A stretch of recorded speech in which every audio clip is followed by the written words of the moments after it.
தேவ வசனத்தை நம்ம வாசிக்கலாம், எடுத்து வாசிக்கலாம்.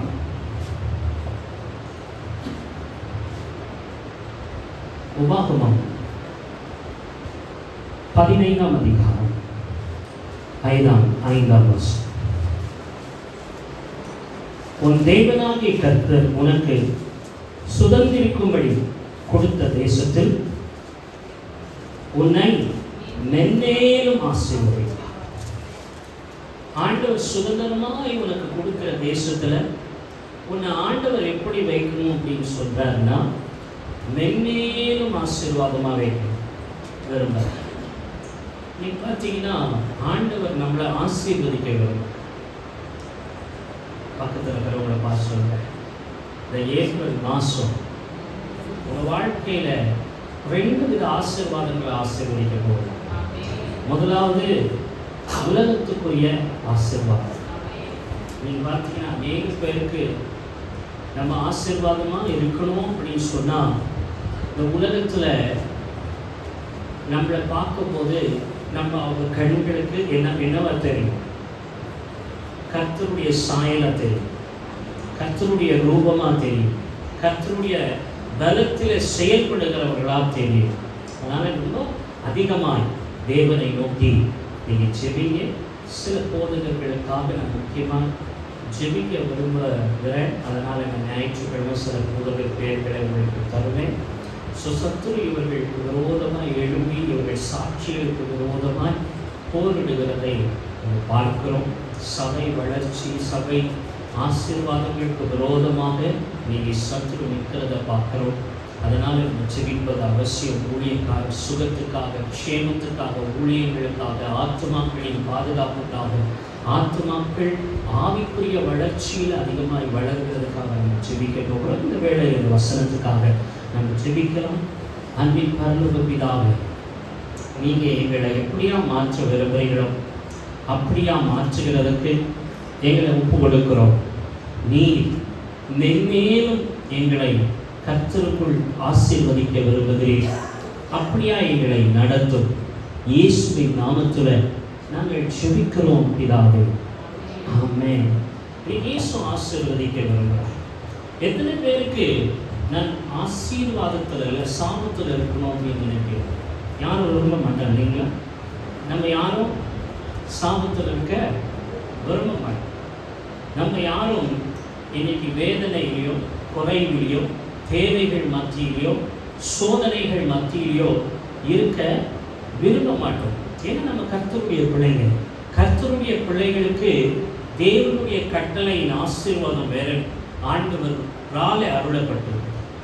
அந்த ஆண்டவரால் அருளப்பட்ட ஆசீர்வாதத்தில் நம்ம இருந்தால் தான் நம்முடைய வாழ்க்கையில் தேவன் அசைவை காண முடியும். அப்போ கர்த்தருடைய ஆசீர்வாதம் இல்லாமல் பரிசுத்த ஆவியானவர் நமக்குள்ள என்ன பண்ண மாட்டார்? கிரியை செய்ய மாட்டார். அப்போ ஆசீர்வாதம் அப்படின்னா முதலாவதே பரிசுத்த ஆவியானவர் நமக்குள்ள என்ன பண்ணணும்? அசைவானும். நமக்குள்ள அவர் உலாவணும். நம்ம சபையில் அவர் பேசணும். அவர் வெளிப்பாடுகளை தரணும். தீர்க்க தரிசன வார்த்தைகளை கொடுக்கணும். சபை வளர்ச்சி அடையணும். அப்போ அந்த ஆசீர்வாதத்தை பெறுகிறதுக்கு ஆண்டவர் நமக்கு கிருபையா இருக்கிறார். இன்னைக்கு நம்ம என்ன விரும்ப மாட்டோம்னா, நம்ம எல்லா சபையை போல இருக்க மாட்டோம். நம்ம ஆசீர்வாதத்தில் வர மாட்டோம். எங்களுக்கு இது கொடுத்தா வேண்டாம், எனக்கு கார் கொடுத்தா வேண்டாம், எனக்கு வீடு கொடுத்தா வேண்டாம், எனக்கு வாழ்க்கை கொடுத்தா வேண்டாம், எனக்கு இந்த நன்மையை கொடுத்தா வேண்டாம், இந்த குழந்தையை கொடுத்தா வேண்டாம்னு யாரும் சொல்லவே முடியாது. ஆனால் ஆண்டவர் கொடுக்க விரும்புகிறார். பக்கத்தில் இருக்கிறவங்களை பார்த்து சொல்லுங்க, கர்த்தர் உங்களை ஆசீர்வதிக்க விரும்புகிறார். ஆசீர்வதிக்க விரும்புகிறார்னா முதலாவது ஆசீர்வாதமே பைபிள் சொல்லுது, எபேசியர் 1:3 அவர் ஆவிக்குரிய ஆசீர்வாதத்தில் நம்மளை நிரப்ப விரும்புகிறார். ஆமென். எது ஆவிக்குரிய ஆசீர்வாதம்? வேதம் சொல்லுகிறது பாருங்க, மோசேயின் மூலமா இந்த வசனம் யோசுவாவுக்கும் அவர்கள் வாலிபர்களா சில பேர் மட்டும் ஆண்டவர் வேர் பிரித்து எடுத்தாரு. அவங்கள மட்டும் சொல்ல, நீங்க மட்டும் தான் என்ன பண்ண போறீங்க? கானானுக்கு போக போறீங்க. அப்ப கானானுக்குள்ள நீங்க போனீங்கன்னா அது பாலும் தேனும் ஓடுகிற ஒரு தேசமா இருக்கிறது. அதுக்குள்ள நீங்க போக போறீங்க. அதற்குள்ள போகிறதுக்கு முன்னே நான் என்ன பண்றேன்னா, அவங்க உங்களை பார்க்கும்போது நீங்க எப்படி இருக்கணும்? எப்படி இருக்கணுமா? ஆசீர்வாதமா இருக்கணும். பக்கத்தில் இருக்கிறவங்க பார்த்து சொல்லுங்க, ஆசீர்வாதமா இருக்கணும். ஆமென். என்ன ஆசீர்வாதம்? நீங்க போகும்போது அந்த தெய்வீக பிரசன்னம் உங்க கூட நடக்கும். ஆமென். அல்லேலூயா. உங்களுக்குள்ள ஆண்டவர் சாயலை பார்க்கணும், உங்களுக்குள்ள தேவ பிரசன்னத்தை பார்க்கணும், உங்களுக்குள்ள தேவ மகிமையை பார்க்கணும். அப்போ ஆண்டவர் ஆசீர்வதிக்கிறது என்னத்துக்கு அப்படின்னு சொன்னா, அந்த இன்னொரு படியில மேல கொண்டு போகிறதுக்கு காரணம், நான் அநேகருக்கு நீ ஆசீர்வாதமா இருக்கிறதுக்காகவே உன்னை ஆசீர்வதிக்கிறேன். அல்லேலூயா. அநேகருக்கு நீ என்னவா இருக்கணும்? ஆசீர்வாதமா இருக்கணும். நீ குறைபட்டு இருக்கக்கூடாது, நீ கவலையில இருக்கக்கூடாது. நீ அநேகருக்கு ஆவிக்குரிய வளர்ச்சியில நீ நடத்தணும். கவலையில் இருக்கிறவங்க கண்ணீர் துடைக்கப்படுகிறதுக்கு நீ செயல்படணும். உனக்குள்ள இருக்கிற பரிசுத்த ஆவியானவர் அவருடைய இடுக்கண்கள் வேதனைகளில் இருந்து அவங்க வெளியே கொண்டு வந்துடணும். அதான் தெய்வீக ஆசீர்வாதம். பாருங்க, சில விஷயங்கள் நம்ம வாழ்க்கையில மாறும்போது, இன்னைக்கு நம்ம வாழ்க்கையில நம்மளை ஆண்டவர் வேர்பிரிக்கும் போது சில விஷயங்கள் நடக்கும், ஆவிக்குரிய மாற்றங்கள் வரும். வேதத்தில் சொல்லப்பட்டிருக்கிறது. யோசுவா 1 அதிகாரம் 2ஆம் வசனத்திலிருந்து நீங்க வாசித்தீங்கன்னா அங்க சொல்லப்பட்டிருக்கிறது, மோசே தான் கனானுக்கு போக முடியாது என்று கர்த்தர் சொல்லிட்டாரு, அவர் மரணம் அடைய போகிறாரு. இப்ப எல்லா பொறுப்பும் யார் கையில வரப்போகுது? யோசுவா கையில வரப்போகுது. எல்லா பொறுப்பும் யார் கையில வருதுமா? யோசுவா கையில வரப்போகுது. சொல்லுங்க, இனிமே என் குடும்பத்தை ரட்சிக்கிறது என் பொறுப்பு, என் சபையை ஆசீர்வாதத்தை வளர்க்கிறது என் பொறுப்பு, ஆசீர்வாதமா ஆத்துமக்களை சேர்ப்பது என் பொறுப்பு. என்ன ஆண்டவர் என்னதான் சூஸ் பண்ணியிருக்கிறார். ஆமென். நான் கானானுக்கு சேர மட்டும் இங்க என்ன வேலை செய்யணுமோ, எப்படி வழி நடத்தணுமோ அதுக்கேற்ற வழி நடத்துதலுக்கு என்னை அபிஷேகித்திருக்கிறார். ஒரு ஆமென் சொல்லுங்க பார்க்கலாம். என் ஆண்டவர் ஏன் அபிஷேகிச்சிருக்கிறார்னா, நான் வழி நடத்துதலுக்கு தான் என் ஆண்டவர் வேர் பிரிச்சு எடுத்திருக்கிறார். அந்த ஆண்டவர் சொல்றாரு, நீ வேர் பிரிக்கப்பட்ட பாத்திரம், நீ தெரிந்து கொள்ள பாத்திரம், நீ கர்த்தரால பயன்படுத்துகிற பாத்திரம். அதனாலதான் நீ ஆசீர்வதிக்கப்பட்டவள். ஆமென். நீ பணம் பொருள் எல்லாம் ஆசீர்வாதம் நினைச்சிடாதீங்க. நீ கர்த்தருடைய வழி நடத்துதல்ல உங்களை பார்த்து ஒரு 2 பேர் கர்த்தரை இயேசு கிறிஸ்துவை ஃபாலோ பண்றாங்க அப்படின்னு சொன்னா நீங்கள் ஆசீர்வதிக்கப்பட்டவர்கள். எத்தனை பேர் விசுவாசிக்கிறீங்க? நல்ல கரெக்ட்ல தட்டிட்டு பார்க்கலாம். Somebody following Christ because of me. யாரோ ஒருத்தர் இயேசுவை பின்பற்றுறாங்க, என்னால பாவத்திலிருந்து ரட்சிக்கப்படுறாங்க, ஆண்டவர் என்னை பயன்படுத்துறார். இதுவே எனக்கு ஒரு பெரிய ஆசீர்வாதம்.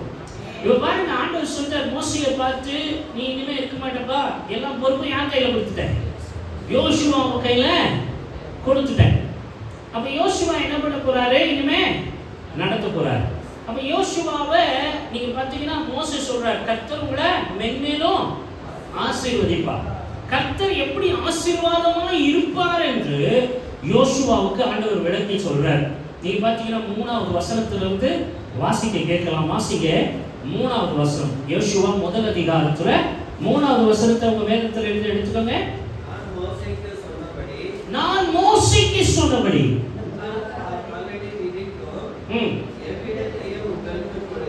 உங்க காலடி மிதிக்கிற எவ்விடத்தையும் பக்கத்துல கூட பார்த்து சொல்லுங்க. முதல் ஆசீர்வாதம் என்ன தெரியுமா? நான் கமால் படி வைக்கிற வீணரும் கர்த்தருக்குள்ள சொந்தமா. எத்தனை பேர் விரும்புறீங்க? வெறும் ஒருத்தர் மட்டும் விரும்புறது சொல்லுங்க. என் கால் படி படுகிறதெல்லாம், அந்த இடம்லாம், அந்த வீடெல்லாம், அந்த கம்பெனி எல்லாம், அந்த இடத்துல இருக்கிற ஆத்மாக்கள் எல்லாம் கர்த்தரை பின்பற்றுவாங்க.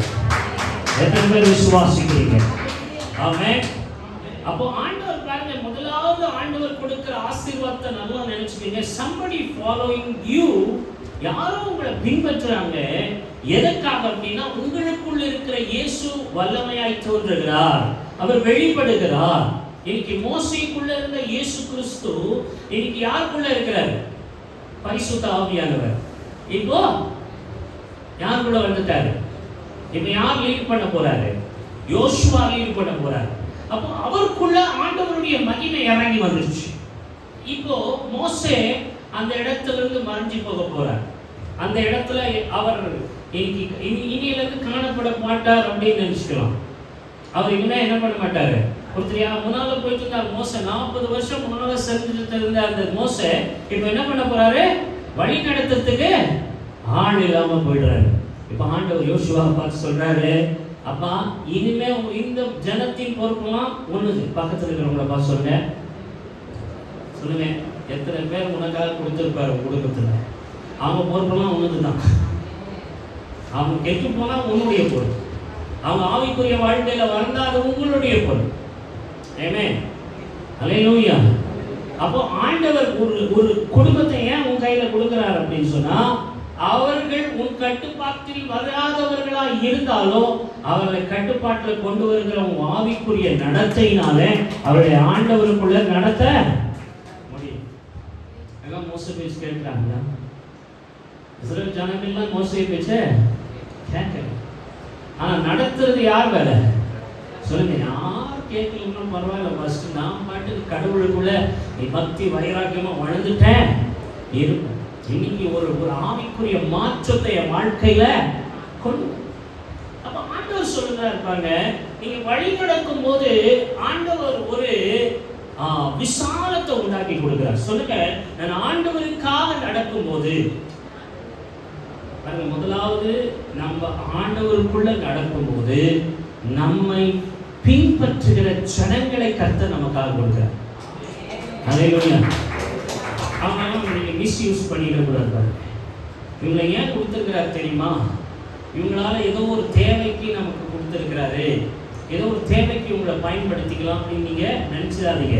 அவங்க ஏன் உங்க வீட்டை தேடி வராங்க, ஏன் சபையை தேடி வராங்கன்னா, அவர்களுக்கு கிறிஸ்து தேவை, அவர்களுக்கு இயேசுவின் ஆலோசனை தேவை, அவர்களுக்கு இயேசுவின் வல்லமை தேவை, அவர்களுக்கு இயேசுவின் ஆலோசனைகள் தேவை, அவர்களுக்கு இயேசு கொடுத்த கிருபை தேவை, அவர்களுக்கு இயேசு கொடுத்த பாவ மன்னிப்பின் நிச்சயம் தேவை. நீ பாத்தீங்கன்னா நம்ம தேவைகள் எல்லாம் பெரிய விஷயமா தோன்றினாலும் நம்ம கர்த்தருக்குள்ள நடக்கும்போது அவைகள் எல்லாம் கர்த்தர் கொடுக்கிறவரா இருக்கிறார். எத்தனை பேர் நம்பிக்கையா இருக்கிறீங்க? இந்த ஏப்ரல் மாதம் எனக்கு எல்லாமே கர்த்தர் நிறைவா கொடுப்பார். இந்த 2025 பாத்தீங்கன்னா என்ன குறைவா வைக்கிறதுக்கு கர்த்தர் அழைக்கல, கர்த்தர் ஆவிக்குரிய நிறைவை கொடுத்திருக்கிறார். அதுல முதல் ஆசீர்வாதம் என்ன தெரியுமா? நான் கர்த்தருக்குள்ளே கர்த்தராலே நடத்தப்படுகிறேன்.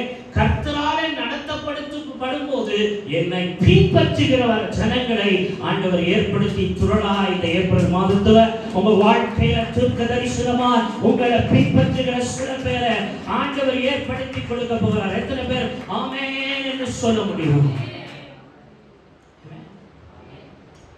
ரெண்டாவது பாருங்க, நீங்க போற வழி எப்படி இருக்கும் அப்படின்னு சொன்னா, வாசிங்க அடுத்த வருஷம் 4வது வசனம். வனாந்தரமும் இந்த லீபோனிலும் ஐம்பிராத்து நதியான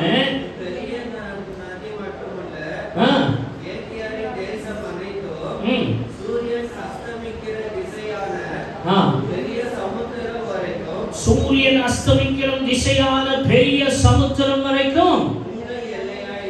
சொல்லுங்க, எங்க எல்லைய சூரியன்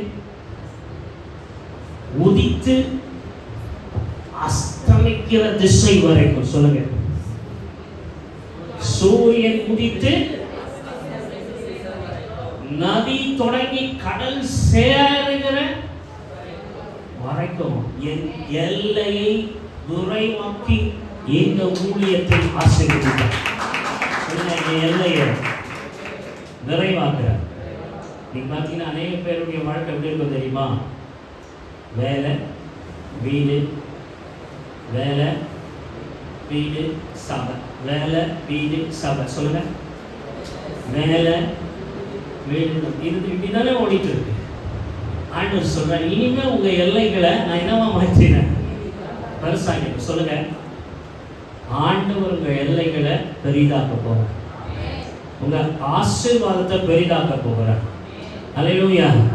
சொல்லுங்க, என் ஃப்ரெண்ட்ஸை எனக்கு டைம் இருக்காது, நான் எப்போ உங்களை மீட் பண்ணுமோ அப்பதான் பண்ணுவேன். ஏன்னா என் எல்லை ஆண்டவர் இன்னைக்கு பெங்களூர்ல வச்சிருப்பார், நாளைக்கு ஊட்டிக்கு கொண்டு போவார், நாளைக்கு நான் எங்க இருப்பேன், சென்னையில் இருப்பேன். அதுக்கப்புறம் ஆண்டவர் என் எல்லைகளை எவ்வளவு விசாலமாக்கி இருக்குவாருன்னு எனக்கு தெரியாது. ஆண்டவர் சொல்றார், ஜோசுவா முதலாவது வழி நடத்துகிற ஜனங்களை கொடுப்பேன், இரண்டாவது உங்க எல்லைகளை எல்லாம் பெரிதாக்கி வைப்பேன். சொல்லுங்க, இதான் ஆசீர்வாதம். சொல்லுங்க, நான் போகிற இடமெல்லாம் எனக்கு யாரும் தெரியாது, எனக்கு சொந்தக்காரர் இல்லை அப்படின்னு சொல்லவே கூடாது.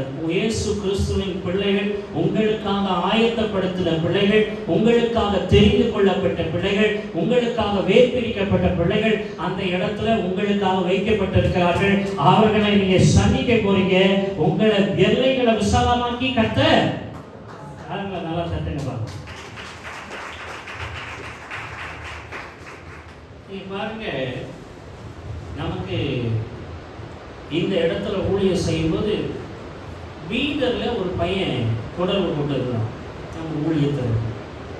அந்த ஊழியத்தில் அவன் தொடர்பு கொண்டு அவனுக்கு உண்டான இந்த ஆத்துமாக்கள், அவனும் போய் அந்த இடத்துலலாம் ஊழியம் செய்துட்டு வந்தான். ஆனால் கடைசியில் அவனால் என்ன தோணுச்சோ தெரியல, எங்கள் மாஸ்டர் ஒருத்தர் இருக்கிறாரு, அவர் கூப்பிடுங்க சொன்ன.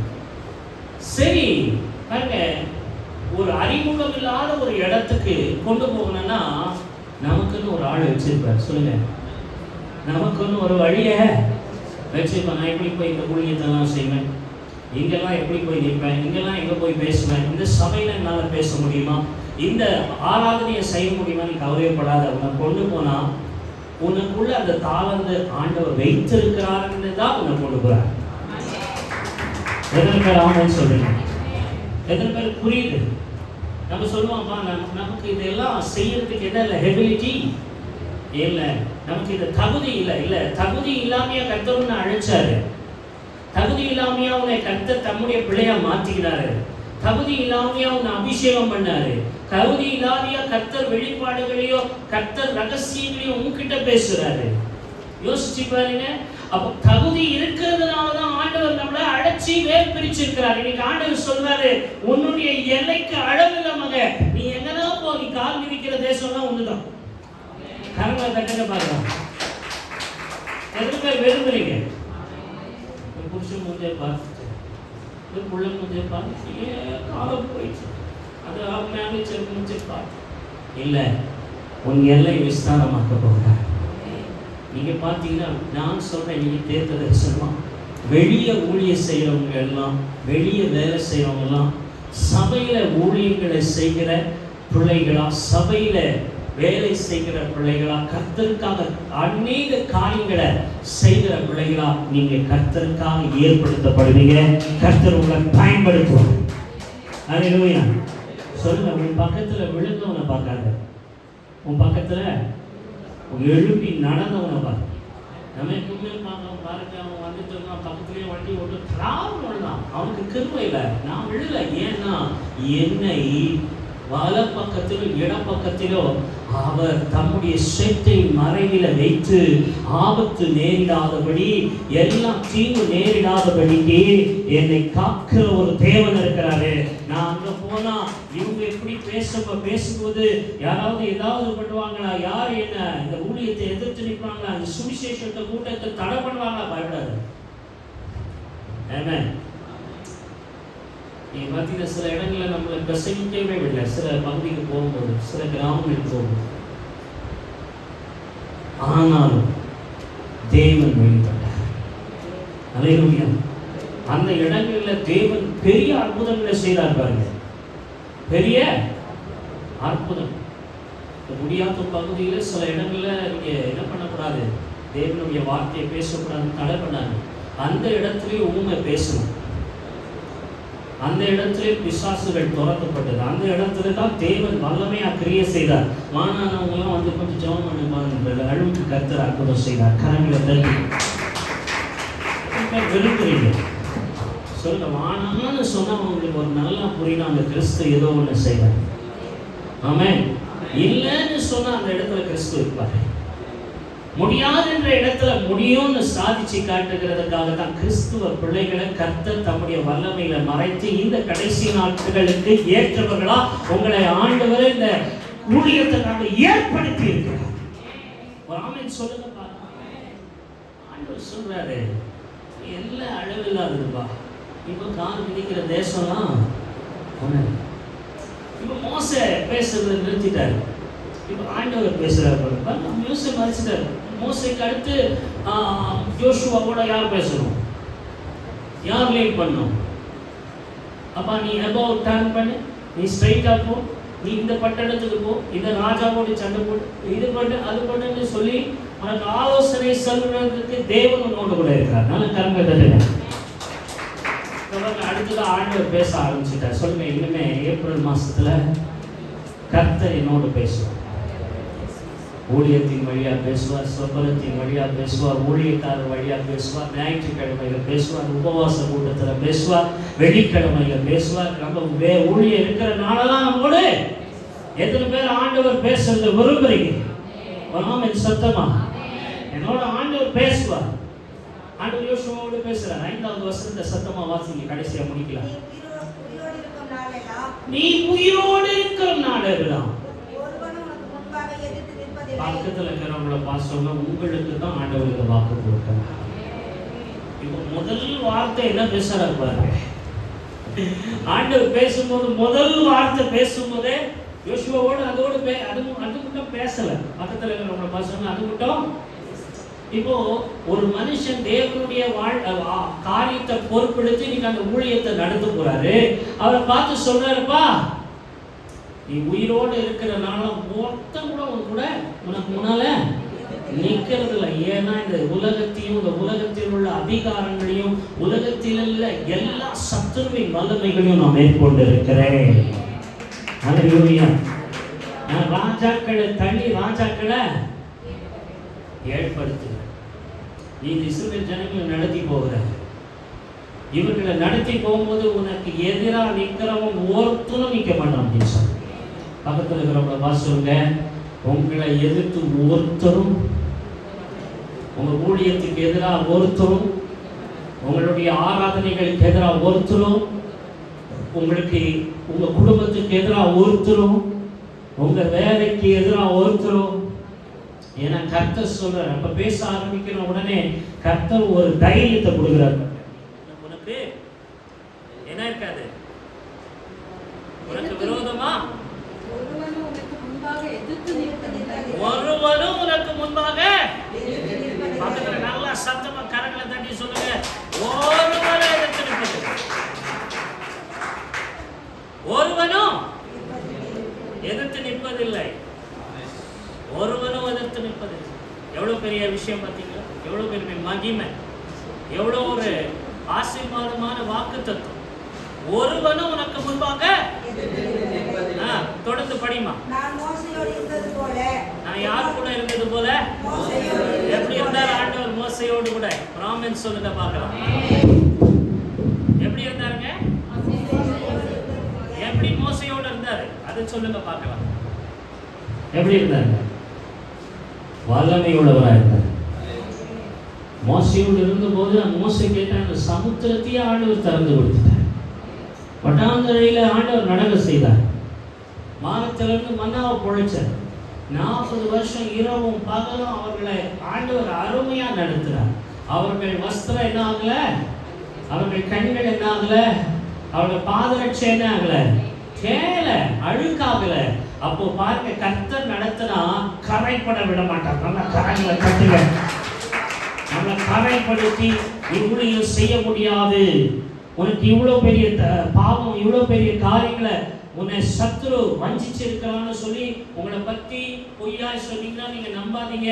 ஏன்னா கர்த்தர் உங்களை முன் குறித்து இருக்கிறதுனால உங்க மேல வருகிற அழுக்கெல்லாம் கரைப்படாதபடி அந்த டஸ்ட்டை உதறிக்க உங்களை வழி நடத்துகிற ஒரு தேவனா இருப்பார். வல்லமை உள்ளவரா உங்களோடு நடப்பார். உங்க பாதரட்சத்தை ஆமென். நீங்க பார்த்தீங்கன்னா சில பிள்ளைங்க சொல்லுவாங்க, எறும்பு தேஞ்சிருச்சு, முட்டி எறும்பு, முதுகு எறும்பு. ஆனா பைபிள் சொல்லுது, நித்தமும் உன்னை நடத்தி வறட்சியான காலங்களில் உன் ஆத்துமாவை திருப்தியாக்கி உன் எலும்புகளை எல்லாம் என்னவா மாற்றுவார், நினம் உள்ளதாக நல்ல பலமா. நான் காரியம் செய்யக்கூடாத போது எல்லாரும் வந்து சொல்லுவாங்க, அந்த சூப், வால் சூப்பெல்லாம் பண்ணி நல்லா குடிங்க ஃபஸ்ட்டு. ஆமென். இந்த வால் சூப் என்ன குணமாக்கல, கால் சூப் என்ன குணமாக்கல, கர்த்தருடைய வல்லமை என்ன குணமாக்கிடுச்சு. ஹல்லேலூயா. எத்தனை பேர் விரும்புறீங்க கர்த்தர் கிரியைகளை நடக்கணும்? ஹல்லேலூயா. ஒரு மருத்துவம் செய்யாததை கர்த்தருடைய தொடுதல் செய்யும்.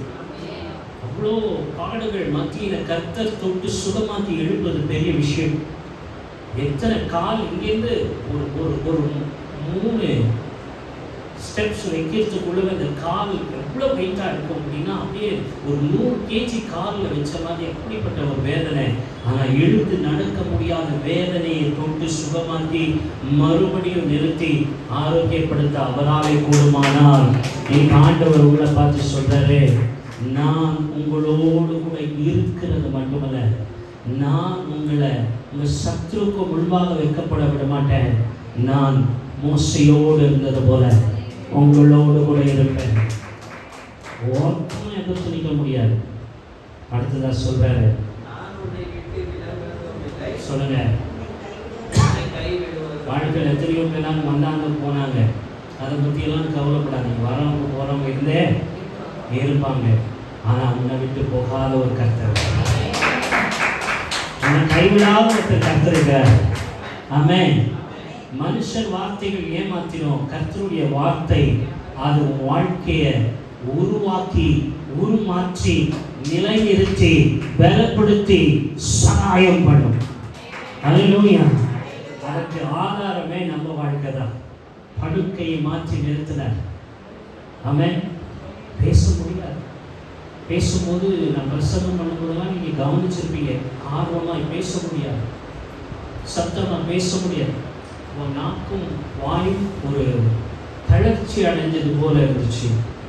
அந்த நிலைமையில கூட தேவன் பேச வைத்து இன்னைக்கு தெளிவாக தேவனுடைய நாமத்தை மகிமைப்படுத்துகிறதுக்கு ஆரோக்கியம் கொடுத்து பலப்படுத்தின தேவன் பெரியவர். ஆமென். அவருக்கு மகிமையும் கனமும் உண்டாவதாக. நீ சொல்ற, உன்னை பின்தொடர்கிறதுக்கு ஒரு கூட்டத்தை ஏற்படுத்துவேன். உன்னை நீ வழி நடத்துகிறதுக்கு உன்னோடு கூட மோசையோடு இருந்தது போல நான் உன்னோடு கூட இருப்பேன். நான் உன்னை விட்டு விலகுவதும் இல்லை, உன்னை கை விடுவதும் இல்லை. நான் உன்னை கொண்டு செய்கிற போகிற ஆசீர்வாதமான காரியம் பயங்கரமா இருக்கும். அநேகர் ஊகிக்க முடியாது, எண்ணிக்கைக்கு எடுத்துக்கொள்ள முடியாது. ஏன்னா உன் எல்லை, ஒரு எல்லை குறித்து நீ யோசிக்காத, இதுதான் என் வாழ்க்கை முடிஞ்சு போச்சு, இந்த சுற்றி வட்டாரம் தான் என் வாழ்க்கைன்னு நினைச்சிடாத. உனக்காக எல்லைகளை, வீதிகளை, எல்லாவித திறந்த வாசல்களை கர்த்தர் திறந்து வைத்திருக்கிறார். உன் எல்லைகள் மாறப்போகிறது, உன் ஆசீர்வாதங்கள் மாறப்போகிறது. ஆமென். எத்தனை பேர் ஆமென் சொல்றீங்க? எத்தனை பேர் விரும்புறீங்களா? கர்த்தர் என்னை பெரிய எல்லைகளுக்குள்ள கொண்டு போவேன். அறியாத பகுதிகளுக்கு போவேன். அறியாத பாஷைக்காரர்களுக்கு நான் ஊழியக்காரனா இருப்பேன். அறியாத ஜனங்களுக்கு ஆசீர்வாதமா இருப்பேன். ஏன்னா கர்த்தர் தம்முடைய சொந்த ரத்தத்தினால் என்னை மீட்டதுக்கு என்ன காரணம் தெரியுங்களா? இந்த கடைசி காலத்துல நான் தேவனுக்காக ஒரு பயனுள்ள பாத்திரமாய், ஒரு யோசுவாவை போல வழி நடத்துகிற பாத்திரமாய் உன்னையும் என்னையும் ஆண்டவர் தெரிந்திருக்கிறார். எத்தனை பேர் விசுவாசிக்கிறீங்க? அதெல்லாம் எழுந்து நிற்கலாமா? எல்லாம் எழுந்து நின்று, ஆண்டவரே என்னை அழைத்தவர் உண்மை உள்ளவர், என்னை வேர் பிரித்தவர் உண்மை உள்ளவர், என்னை தெரிந்து கொண்டவர் உண்மை உள்ளவர், முகத்தை பார்த்து ஜெபிக்கிறேன்னு சொல்லி இந்த ஏப்ரல் மாதம், இந்த 4வது மாதம், நம்ம 4வது நாள் எல்லா யோசுவா சேனைகளை முறியடிச்சு ஒரு இடத்துல கூடி கர்த்தரை ஸ்தோத்திரம் பண்ணி பராக்கவையில் கூடுவோம். கர்த்தர் நல்லவர், அவர் கிருபை என்றும் உள்ளதே என்று ஸ்தோத்திரிச்சாங்க. இந்த மாதம் நல்ல ஆண்டவரை துதிங்க. ஒரு ஜெயம் எடுக்கிற ஒரு மாதம், சத்துருவை ஜெயித்து கர்த்தருக்காக முன்னெடுக்கிற மாதம், கர்த்தருக்காக அநேக பிள்ளைகளை கர்த்தர் வழியில நடத்துகிற மாதம், அநேக பிள்ளைகளுக்கு உங்களை கர்த்தர் ஆசீர்வாதமா வைக்க போகிறார். உங்களை எடுத்து மோசேயை எடுத்து பயன்படுத்தின நாட்களை போல, யோசுவாவை எடுத்து பயன்படுத்தினது போல இந்த கடைசி நாட்களில உங்களை தேவ வல்லமையில நடத்த போகிறார். உங்களுடைய ஆவிக்குரிய டைமென்ஷன் மாற போகிறது. உங்க எல்லைகள் திறக்கப்பட போகிறது. உங்க வாசல்கள் திறந்த வாசலா மாறப்போகிறது. அதற்காக கர்த்தரை நோக்கி எல்லாரும் கொஞ்சம் நேரம் அவரை துதித்து, ஆண்டவரே உம்மை மகிமைப்படுத்துகிறோம், ஆண்டவரே உம்மை துதிக்கிறோம் என்று எல்லாரும் கர்த்தரை நோக்கி, இந்த வார்த்தைகள் எனக்காக பேசுறீங்க, இந்த வார்த்தையின் மூலமா என்னை ஆசீர்வதிக்க போறீங்க, அதற்காக நன்றி செலுத்துகிறேன் என்று சொல்லி ஆண்டவர் முகத்தை பார்த்து ஆண்டவருக்கு சமூகத்தில் நின்று இந்த மாதத்தின் ஆண்டவரை எல்லா இடங்களுக்கு கொண்டு போகிறதுக்காக ஸ்தோத்திரம். என் எல்லை பெரிதா இருக்கிறதுக்காக ஸ்தோத்திரம். என் வல்லமை ஆண்டவரை என்னை வல்லமையா எடுத்து பயன்படுத்துகிறதுக்காக ஸ்தோத்திரம். அநேக சத்ருவின் கடல்கள் ஆண்டவரை பிரிந்து வழிவிட்டு என் எல்லைகளுக்கு மேலான எல்லைகளுக்கு என்னை கொண்டு போய் எடுத்து பயன்படுத்துகிறதுக்காக ஸ்தோத்திரம். உங்க அபிஷேகத்தில் என்னை மறைக்கிறதுக்காக ஸ்தோத்திரம். உங்க பிரசன்னத்தில் என்னை மறைக்கிறதுக்காக ஸ்தோத்திரம். உங்க வல்லமையில் என்னை மறைக்கிறதுக்காக ஸ்தோத்திரம். உபயோகி இருக்கிறதுக்காக ஸ்தோத்திரம். இன்றைக்கு என் வாழ்க்கை ஆண்டவருடைய மகிமையின் ராஜ்யத்தை கட்டக்கூடிய ஒரு மகத்துவமான அபிஷேகத்தில் என்னை நடத்துவே, அதற்காக நன்றி செலுத்துகிறேன். கர்த்தாவே, வந்திருக்கிற பிள்ளைகளையோ ஆண்டவரே இனி வரப்போகிற காலங்களுக்கு ஏற்ற பலத்தோடு, ஏற்ற ஆவிக்குரிய ஆலோசனையோடு, ஏற்ற ரெவலேஷனோடு, எல்லா வெளிப்பாடுகளோடு, ஏற்ற அபிஷேகத்தோடு, தீர்க்க தரிசனத்தோடு, ஏற்ற ஆண்டவரே கர்த்தருடைய ஆவியின் வழி நடத்துதலோடு உம்முடைய பிள்ளைகளை நடத்துவீராக, ஆசீர்வதிப்பீராக. இயேசுவின் நாமத்தில் ஜெபிக்கிறோம் பிதாவே, ஆமென்.